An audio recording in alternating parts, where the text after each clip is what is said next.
And welcome to the SpartanMag.com VCast. Jim Comparoni, Paul Konyndyk outside Spartan Stadium, Michigan State. I think 18 days away from starting the 2023 season, right here on a Friday night against Central Michigan Chippewas. Labor Day weekend. Today, Mel Tucker came out, spoke with media a little bit, talked about Saturday's scrimmage. They've got their second scrimmage coming up on Saturday. Some content already over there at SpartanMag.com. If you're not a subscriber to SpartanMag.com, go check it out. I think I've counted like 37 content items since August 1st, covering preseason camp vigorously, having a good time doing it. Look at that, Paul. We got leaves are changing. It's going to be fall real soon. Sycamore tree right there. We got the leaves changing. The cherry trees on campus. Cherries are getting red, big. Getting into mid-August, Paul. It's almost football season. You know, it's almost like 3 months away till you start talking about being in a snow globe. So snow globe. But it does feel like football. You know, especially with the pads going on last week, and then the first camp scrimmage. And I feel like this is the time of the training camp where things really start to roll. The first camp scrimmage is really critical. By next Saturday, they'll have the second camp scrimmage done, and then they're going to get down to brass tacks of setting a depth chart and all that stuff. So 10 days into training camp, 15 more practices to go, but now I think things are really rolling, and it feels like we're kind of inching towards the season for real. I like some of the negative comments I hear. You know, I was starting to write something. I don't know if it's posted yet by the time you see this, but of course coaches are going to talk about the positives. Right. And most programs across the country, media are not allowed to watch the scrimmages. Fans are not allowed to watch. So coaches come out and they talk about who's making plays. A lot of the cynics out there are like, well, yeah, people are just reporting about all the good things and all the teams sound great and everything. I do like it when they point out some negatives. Today, you know, Tucker was a little bit grouchy about some missed blocks, talking about have to run the football better. And he said this year he's not going to put it all on the offensive line if the run game's not there. The running backs have to take it to the correct hole. Quarterbacks have to make correct checks based on the strength of the defense, strength of the play and the blocking. And he mentioned twice if a tight end misses a block. He started that diatribe talking about tight ends, came back to it and said today, you know, there's a tight end missing a block. And you know I've been talking about tight end blocking for 11 months. And the run game needs to get better there. I think the offensive line's going to be pretty good. I think the running backs are pretty good. Tight end blocking last year, too many times I'd rewind the tape, and they're giving up leaks here and there. Tyler Hunt, Daniel Barker, they're gone. Hunt did what he could. He was serviceable. Barker was hot and cold. Malik Carter, he was hot for one game. He had one one-handed catch and did nothing after that. He had more than 20 catches on the year. Yeah, and Michigan State ended up 19. He had 22, I think. And Michigan State had like 52 catches at the tight end position on the year, which is one of the highest numbers they've had in the last 12 years. So they caught the ball here and there, but it's an offense that has a lot of tight end checkdowns and a lot of clear outs for tight ends to come across. So they're looking for tight ends, so Barker was going to catch some passes. But the blocking piece was unreliable. Running the right routes sometimes got a little bit fishy too. So Malik Carter comes into tight end position, all kinds of ability as a pass catcher. We hear he's been improving as a blocker. Heard that in the spring. Heard that last week from Jay Johnson. But if you're improving from D+ to C-, that's still not good enough. Malik Carter knows it. He's working on it. He's committed to getting better. And if he needed a reminder, Mel Tucker mentioned it today. And it might not have been him that was missing a block, because after him, there's about 7 guys trying to get put in time there at tight end. I think 6 of them are on scholarship. They've made a big scholarship investment in that position. They better get something out of it. Tucker today was a little bit cranky. I liked to see him cranky about it, Paul. I think that's good. Yeah, but I think one of the things you talk about investing scholarships, and who are you investing scholarships in? You're investing scholarships in guys that have shown that they can catch the ball, or you think can catch the ball.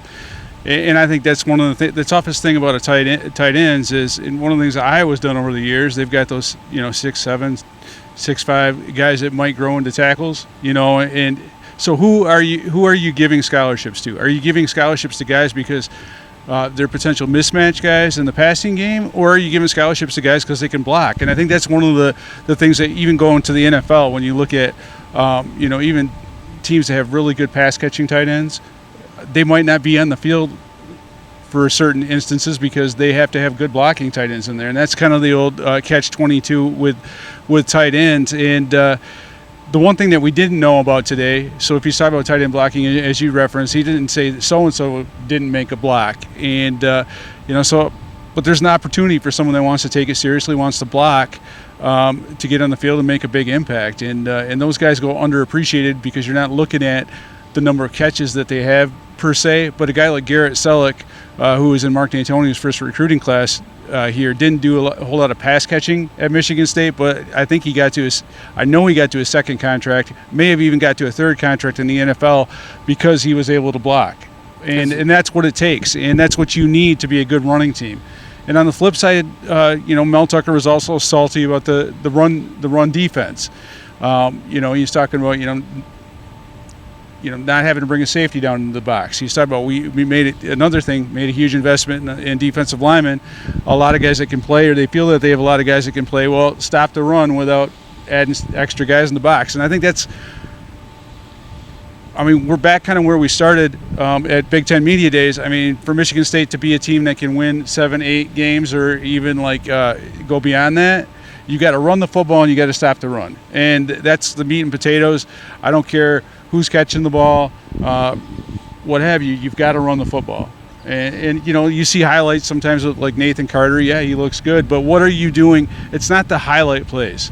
It's what are you doing to ensure that you're going to get 3 or 4 yards every time you carry the ball, that you're always moving forward, that you're not going to get hit way behind the line of scrimmage. And tight ends got to do their part. Mm-hmm. If they do their part, wide receivers do their part, then you get the explosives that we see highlights of. Yeah. But it's the basic meat and potato stuff that has to be better, and it's good to see. It's good to see Tucker getting after it. Yeah. That's real. That's being a real football coach. That's kind of the stuff we got accustomed to with Mark D'Antonio. Just getting salty. Also using press conferences as a way to motivate his guys. His players. And, it's a good deal. Yeah, if tight end blocking is not good, again, this year, it lowers the ceiling of potential for the season. And I think there's a ceiling of potential for the season that could be pretty good. They got to get that squared away, of course, and defense has to get on the same page. They've got the personnel on defense to be pretty good on defense. Are they sufficiently organized and on the same page to where they're not having collective busts? Because the individual talent is good. Now, it's young in the secondary, but it's big and it's strong in the front seven. They've got players that they can be good. And I think it's interesting, too, when we talk about the secondary, we always talk about communication, with the safeties. You've got young safeties that got some experience last year, but it feels to me like in some of the conversations that have been going on that linebackers kind of more involved in communication, and you've got a lot, when you get a front seven, it tends to work together. I wonder about, we're talking about stopping the run. You've got that many defensive tackles. Are these guys getting enough reps? They got way too many reps. Then you get into a situation where all guys are getting equal reps. At what point do you kind of cut that down, and you got to figure out who your guys are, and then you got to kind of rep them and rep them and rep them. But that's, again, the second scrimmage will probably tell us a lot more about that. Right, and Nathan Carter, we saw some video release from the scrimmage on Saturday, had a couple of long runs, broke out there a little bit. So the flip side of that is, okay, well, what's going on with the defense? Well, Nathan Carter, he had one today also, Mel Tucker said, had another long run today. So it's happening frequently. It's not a bad thing. Now, the defense has to get short up. We know that. Right. But it's nice to have a running back, if you're Michigan State, that gives them a little bit of a burst. You know what Jalen Berger is, and he'll probably be an improved version of himself. Berger will be. But maybe Carter's better than that, and then some. I think that should be a little source of optimism for Michigan State people, for the team in general. Defense has to get it squared away. We don't know who's out there as far as personnel. I mean, you see one of the guys I think in that clip of Nathan Carter is a walk-on. Yeah. A walk-on safety. 36, was it Sean Smith? It wasn't Sean Smith, but it was a walk-on that I hadn't heard of before. Right. And so you got to look at that too. It's like 36. When you're mixing and matching personnel in there, and you're doing that, and you're mixing guys like freshmen in with the ones, and you're on the flip side of that's true too. You're putting ones or twos with against the threes at times, and that's going to happen. So unless we get a wide angle view and we see all the personnel out there, I don't think you can read too much into it. About the defense. But I do know that Nathan Carter is got a little bit more wiggle than I thought. He's done some impressive things in the weight room. And speaking of the defense, I think when Jay Johnson was in here last week and he was talking about things that he wanted to do better, he was a little bit salty. That to me speaks of the defense making a little bit of progress too. All right. So I think Michigan State's all right. Some of the other clues that we get from the scrimmage, Antonio Gates made a block on the long Nathan Carter run today. Antonio Gates is a guy who has got a lot of ability. came in redshirted last year, looked really good at the end of the spring scrimmage. Talent. Question is, how much does he really love football? How much does he really want to get after it? A guy with his ability, if those things are really starting to gear up for him, he has a high ceiling that he can help this team at some point in his career. It's competitive right now with some job openings. I don't necessarily think he's in the too deep right now. I could be wrong. I didn't peg him that way with my forecast, but he's knocking on the door there. And good for him that he made a block that sprung a long running play. That did not go unnoticed, obviously, and he mentioned it. So he got a pat on the back today publicly. I think he's the guy that's kind of where Chris Fitzpatrick was last year, kind of like on the cusp of being in that playing group at wide receiver. Courtney Hawkins will get you in there if he can find a role for you and you can execute. But one of the things I really like about Courtney Hawkins is the ownership that he makes those guys take at the receiver position. He's always saying no block, no rock.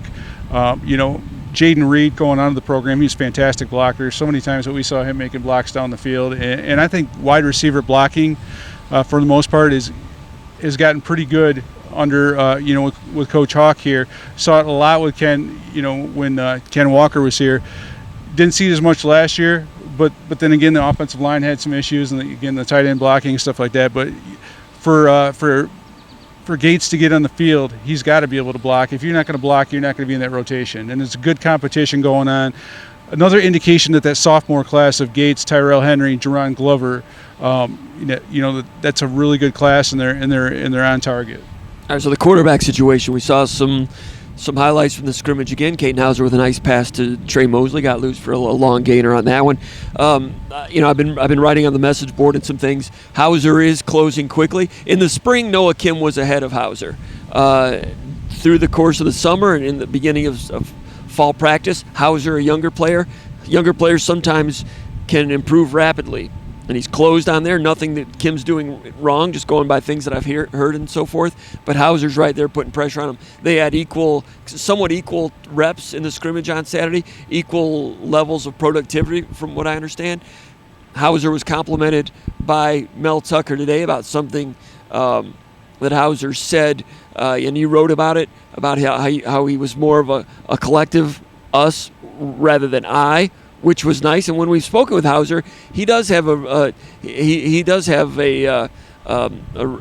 want to say a subdued personality, but a nice team-oriented personality. Sometimes quarterbacks come out, and to their credit, are very cocky and arrogant, and it's all about me. And sometimes those guys end up being pretty good players. He's not like that, which you can work that way too. But you wrote about it today. What exactly did Tucker say? What was that with that anecdote, that scenario there? Tucker was talking about, it was in the context of he was being asked about team chemistry, and he was, one of the mantras that Tucker's been talking about all spring or all training camp has been being selfless, being tough, and being disciplined. And so he was giving examples of being selfless, and he didn't see this directly as a coach, but he heard it anecdotally from one of his coaches that when discussing the scrimmage, what the offense had done so far, Hauser was referring to both the touchdown drives that he and Noah Kim had led as we've got two. So he's thinking in terms of the offense as a whole, as opposed to what am I doing in this competition.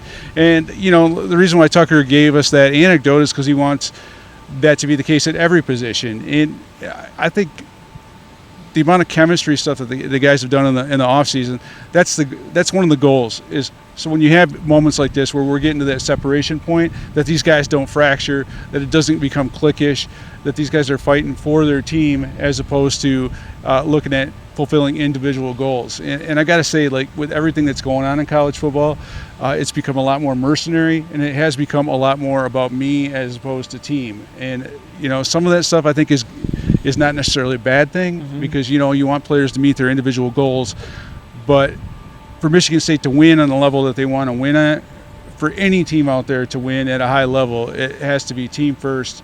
And usually when you accomplish team goals, then those individual goals come along with it. I think they're getting that, like you said, and it looks like a harmonious quarterback battle. You think back to past harmonious quarterback battles, Kirk Cousins and Keith Nickel, that was harmonious. Nickel got I wonder about that. Cousins got the edge, and Nickel, stood with him. That competition went deep into the season, and then Nickel volunteered to go to wide receiver when there were some suspensions, and Nickel was very good about that. When Connor Cook beat out Andrew Maxwell, Keith Nickel on the radio one time said that, hey, Maxwell could have upset the whole team by making it a problem, because Maxwell had been the starter in 12. They had a competition that went into the season in 13. Connor Cook came out of that as the guy. Maxwell supported him. As Nickel said, Maxwell didn't make a stink about it. And even when Peyton Thorne against Anthony Russo, that was tight. That was close. Peyton Thorne won the job, and Russo didn't play it the whole year. Michigan State had a great season, but a lot of the games were close. Great season in 13, great season in 21, great season eventually after Cousins became the guy. Those were harmonious battles. This one, from the outside looking in, sounds like it's harmonious as well. A couple of guys with some good personalities. They're pushing each other. And, in the spring, there was a lot of confidence from the coaches about Noah Kim. And, Hauser was a guy that had some ability. They felt like they had a game-ready quarterback and a guy that was working on it. Now I think I have a feeling that they're going to get to the Central Michigan game feeling they've got two game-ready quarterbacks, even though Hauser's never played other than a snap or two last year against Akron, but two game-ready quarterbacks does not guarantee that they'll go in there and make all the right decisions and do great things.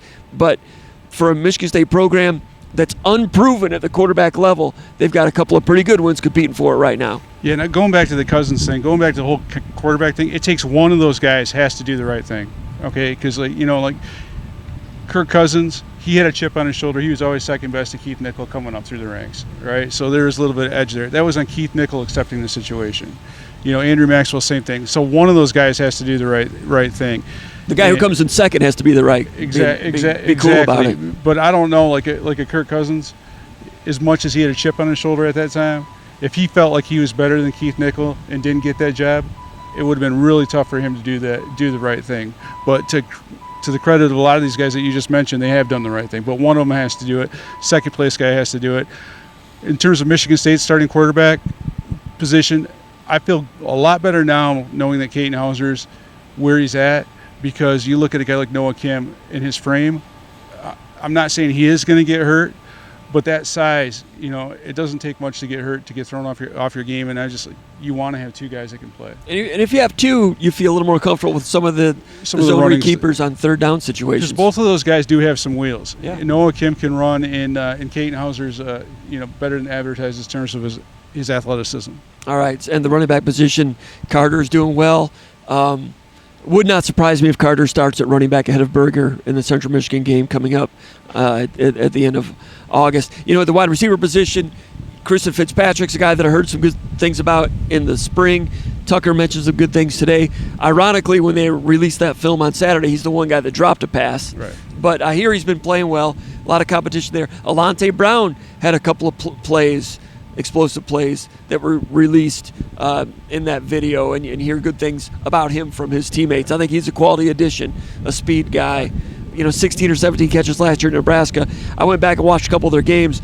Felt to me like their quarterback was like a one-read guy, and they had Trey Fowler that had 70 catches, and they just didn't spray the ball around a lot. So he looks to get out when they had a coaching change, and Michigan State might be the beneficiary there, adding Allante Brown. All these things. Hey, Michigan State's got a lot of unproven players. A defense that was terrible statistically the last 2 years. Tucker reiterated today that he feels that they should have a good defense if everybody's healthy and everybody gets there. So there's reason to believe, in my opinion, as we close this up and get into the midway point of August camp, I feel like Michigan State's going to have they've got the personnel to be pretty good. Like I said earlier, they got to get it organized and stapled together, and that's on the coaches to make that happen. But I think they put together a roster that can be competitive, even against this schedule. I think Michigan State as a team, I think they're going to be competitive. I think they're going to be presentable, and there could be some times where they go way up and way down. Right. You don't want it to be wild as much as it was last year or the way it was in the John L. Smith days, but I think there's going to be some peaks and some middle areas, maybe not those low dips. That's what they have to avoid. Being healthy is part of it. But on a given Saturday, I think they can pose a lot of problems for almost every team on the schedule. I don't know about Ohio State. They've never been able to match up with them in recent years. But I think Michigan State's going to be presentable this year. And that might be a dangerous thing depending on who you are and when you play them. I think a lot of Michigan State fans, just people I've talked to recently, sitting around watching softball practice with my daughter, and people ask me questions. One of the things that bothers them is the feeling in some games that they've got no chance at winning it. You know, it's not Michigan State? Yeah, like not the outcome, but in some games, you know, like where they get blown out. Or last year, the thing that really bothered a lot of people was, you know, just like the being in such a big hole that you can't come back from it. It's a lot more palatable if you have a team that's competitive. Yes. It is right now, but then once you get to the season and someone loses a close game, then people get upset about that. One thing that Tucker kind of indicated today, he was talking about the receiver position. He was talking about Trey Mosley. He's talking about Montorie Foster a little bit, about those guys being guys, and then he was talking about the backfill of players that are in the mix behind them. I've noticed in practice that Trey Mosley's moving quicker. His routes are better. They're more crisp. And then Montorie Foster, he's an athlete. So if those guys solidify the receiver position, and then you've got other guys working in behind them, that's a big bonus for whomever's at quarterback, because then you're not in a situation where, you know, you think back where in the past where you had Tony Lippett, Benny Fowler, Keith Mumphrey, all working in to the mix at the same time. That's not a good thing. You got to have two guys that are there and stabilizing the thing while the young talent is coming up. But I think, you know, Mosley, Tucker keeps on saying he's faster than people realize, but I think, to me, his cuts are better. His routes are better, and it's something he's worked really hard on. But that'll be something to watch. And they need that. They need playmakers at the wide receiver position. A lot of unproven players there. Mosley's been a good possession receiver in the past. Need more from him. Montorie Foster, the touchdown that he had on Saturday, the video that we saw, he was way above the rim on that one. I mean, the catch radius on that guy, we saw it on that play. It's got to be consistent. We don't know if it's inconsistent or not. We don't know. We're just, feeling around for clues over because here. One thing that Tucker did say, he was talking about, I forget the exact quote, but when he was talking about Trey Mosley and Montorie Foster, he's talking about guys that do it all the time. Yep. They show up every day at practice. In practice. So we're over here just trying to feel around for clues over here. Some of it's comments from players and coaches, some of it's film, some of it's based on the things we see at practice. We can't tell you definitively that Nathan Carter is as good as Javon Ringer. We haven't seen it. We can go back and see what he did against UConn, but I think he's pretty good. We can't tell you definitively that the defensive backfield has their crap together. We won't know until you know. So we're just trying to figure it out and provide some reports from here. But anyone who thinks that Michigan State is stuck in the mud at 5-7 no matter what they do, I don't accept that. I think they have a chance. They have a chance. I'm not predicting it, but they got a chance to be pretty solid this year, and that could help as they build toward the year after that and the years to come, because a lot of the players will be coming back the year after that. But we'll learn more as we go. Still a lot of mystery over here, but it's interesting to watch for a Michigan State team that'll be battling in the Big Ten East this year against some great competition. Absolutely. Anything else, Paul? No. For Paul Konyndyk, my name is Jim Comparoni. Been watching the VCast from East Lansing in front of Spartan Stadium with the Spartans for SpartanMag.com.